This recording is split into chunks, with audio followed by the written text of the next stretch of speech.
Ahora bien, ¿qué pasa con la vinculación horizontal del precedente? El juez superior, está en principio vinculado al precedente. Por ejemplo, si ustedes me permiten, en este tribunal hubo renovación en el año pasado. Prima facie, este tribunal está vinculado por los precedentes del tribunal anterior, es decir, de la generación anterior de este tribunal. ¿Y por qué está vinculado? Pues por las mismas razones, porque eso es lo que constituye el contenido de la Constitución, porque eso es lo que brinda certeza jurídica, porque eso es lo que brinda coherencia, porque eso es lo que brinda igualdad.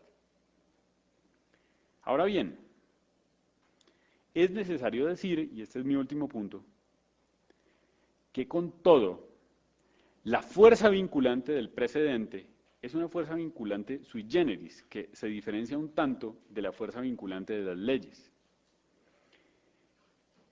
Y esa fuerza vinculante es sui generis porque los tribunales, los altos tribunales, a pesar de que tienen prima facie una obligación de obedecer el precedente y estar vinculados al precedente, siguen teniendo dos estrategias que se han desarrollado muy bien en la jurisprudencia anglosajona, que le permiten ayornar, perdónenme por usar el italianismo otra vez, es decir, poner al día el precedente judicial en todo momento. Esas dos estrategias son el distinguish o el overruling, es decir, la posibilidad de distinguir entre casos y la posibilidad de enmendar el precedente anterior. Permítame explicarlos de manera somera. Por una parte, algo que siempre tienen que hacer los tribunales y también aquellos observadores que reconstruyan las líneas jurisprudenciales es distinguir unos casos de otros.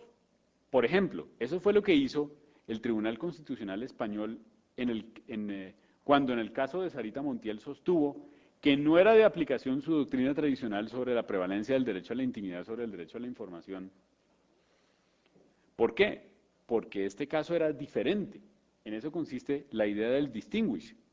Los precedentes tienen que aplicarse a todos los casos que sean idénticos y análogos, pero no a los casos que no cumplan con esas dos condiciones de identidad en las propiedades relevantes del caso o de analogía. Piensen ustedes que hay un caso que es de Bobbio, el caso es de Bobbio. Bobbio, para explicar la analogía, usa este caso. Pensemos que en una universidad está prohibido el comercio de revistas pornográficas. Comercio de revistas pornográficas. Pregunta. Existe una norma que dice, está prohibido el comercio de revistas pornográficas dentro de la universidad. Luego, en un momento posterior, alguien quiere vender en la universidad revistas jurídicas. Pregunta, ¿está prohibida la venta de revistas jurídicas?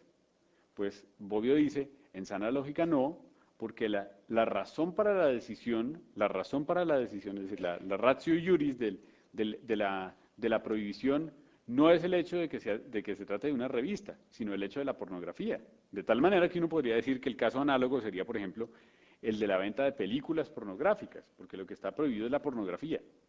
No por el contrario, el soporte en forma de revistas. Uno podría decir, el caso de la prohibición de revistas jurídicas, es decir, las revistas jurídicas no es un caso análogo al de las revistas pornográficas, porque lo que está en juego no es la pornografía, sino otro tipo de contenidos.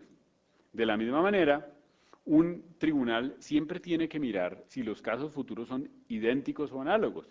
Y si no son idénticos o análogos, el tribunal tiene que decir, en este caso, no se dan los mismos supuestos de los casos anteriores, por tal razón distingo este caso y hago un nuevo precedente para este caso. Así lo hizo, por ejemplo, el Tribunal Español. El Tribunal Español dijo, en el caso de Sarita Montiel, tengo que hacer un nuevo precedente para este caso y el nuevo precedente de este caso es que cuando exista consentimiento de la persona aludida, entonces el derecho a la información debe prevalecer sobre el derecho a la intimidad. Con todo, además del distinguish, existe la posibilidad de enmendar, o el overruling, de enmendar las decisiones pasadas. Todos los tribunales tienen la posibilidad de decir que se equivocaron al establecer, una ratio decidendi en un caso anterior, Y esto es algo que ocurre también muchas veces cuando existe una renovación en los tribunales,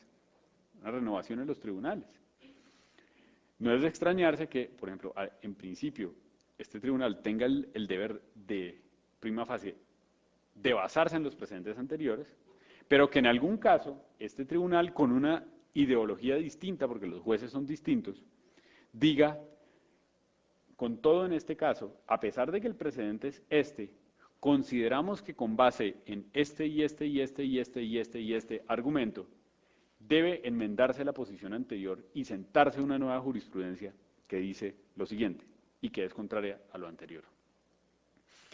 Esto también ha sido reconocido como legítimo en toda la historia del manejo de los precedentes en el common law. De hecho, ustedes saben que la Corte norteamericana del New Deal es una corte distinta a la corte posterior, es decir, que la Corte Rehnquist, por ejemplo, es una corte que ha fallado de una manera distinta a la Corte Frankfurter o a la Corte Warren. Es decir, se reconoce que, lo mismo que hablábamos ayer, como quiera que no existen procedimientos objetivos para aplicar el derecho, que la subjetividad y la ideología siempre están presentes, pues que es posible que un tribunal enmiende sus precedentes anteriores. Ahora bien, lo que yo quiero decir es que, esa enmienda no puede ser arbitraria, es decir, no puede ser porque simplemente hoy me levanté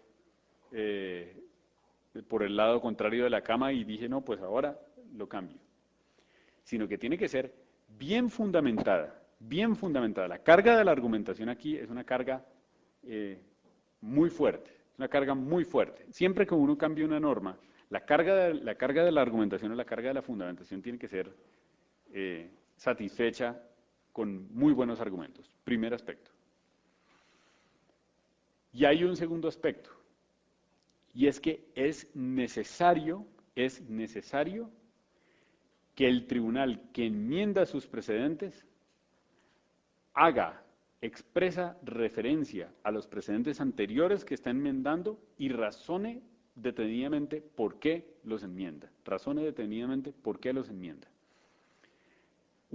Un ejemplo de lo que no se debe hacer. Un ejemplo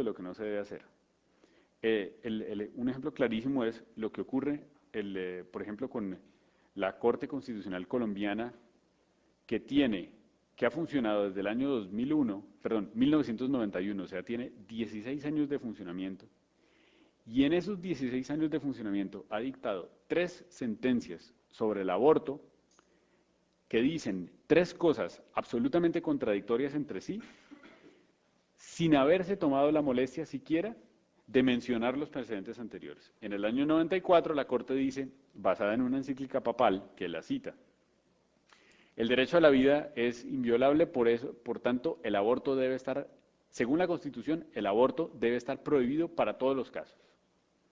Luego, en el año 2001, dicta una sentencia, hay una reforma al Código Penal y el legislador introduce una causal de exclusión de la punibilidad en el aborto en el caso en que la mujer haya sido violada o haya sido inseminada artificialmente sin su consentimiento. La Corte dice, me parece muy bien, me parece constitucional esta nueva cláusula introducida por el legislador, porque en realidad la Constitución no regula el caso del aborto. Y entonces, si la Constitución no lo regula, lo que diga el legislador en su libertad de configuración está bien. Es decir, según la primera sentencia, prohibir penalmente el aborto era constitucionalmente obligatorio. Según esta segunda sentencia, según esta segunda sentencia, como la Constitución no regula sobre el aborto, entonces cualquier regulación sobre el aborto está permitida, ya hay una contradicción. Y el año pasado dicta esta famosa sentencia de los 1000 y tantos folios, en donde dice la Corte Constitucional, que es obligatorio para el legislador despenalizar los siguientes tipos de aborto, y la Corte se los inventa. Uno, cuando hay malformación del feto. Dos, cuando la vida de la mujer está en peligro. Tres, cuando hay una inseminación no consentida o cuando hay un acceso carnal violento, e incluso dice, y el caso de incesto. ¿Sí? Y la Corte, uno no sabe de dónde saca la Corte esos casos, pues es decir, en el derecho comparado hay algunos referentes, pero en el derecho comparado la mayoría de los referentes vienen de la legislación, es decir, que el legislador los pone ahí. En cambio, en este caso la Corte simplemente los escribe y dice que es constitucionalmente obligatorio despenalizar esos casos. 3 sentencias en 16 años sin que se haya cambiado una coma de la Constitución, es decir, la Constitución no se ha reformado en esos aspectos, y la Corte dice que la Constitución dice 3 cosas distintas, incompatibles entre sí, sin haberse referido a sus precedentes anteriores. Sin haberse referido a sus precedentes anteriores. Entonces, con esto termino.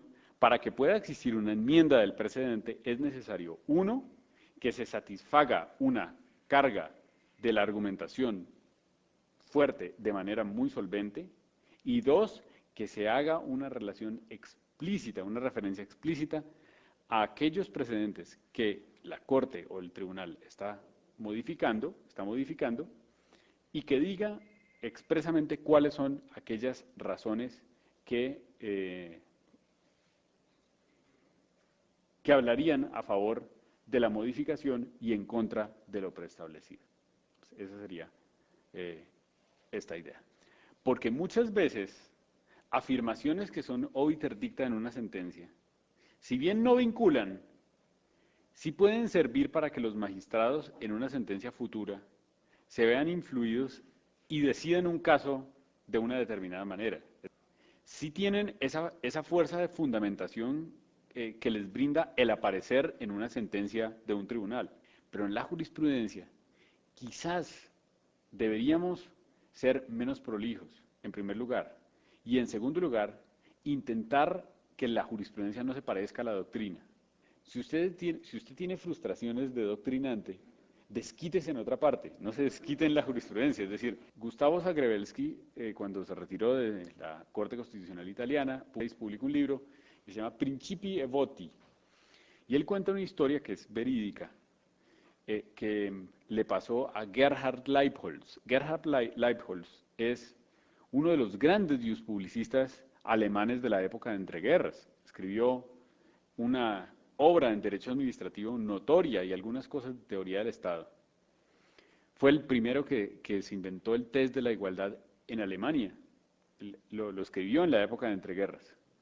Y como él era judío, tuvo que exiliarse en los Estados Unidos, donde también tuvo una trayectoria notoria, y cuando se reconstruyó la República Federal de Alemania, pues era un estupendo candidato para ser juez del Tribunal Constitucional Federal.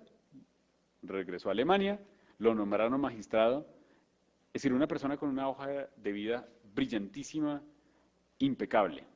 Una vez a Leibholz se le ocurrió que en una de sus sentencias copió un párrafo de un libro de él. De uno de sus libros, copió un párrafo y lo puso en una sentencia. Esto le costó la muerte. Le costó la muerte porque le armaron sus compañeros un debate público, trascendió a la opinión pública, todo el mundo lo criticó, estuvo a punto de renunciar y después murió, poco tiempo después murió de un infarto por ese episodio. Cuando un juez escribe con la autoridad del Estado,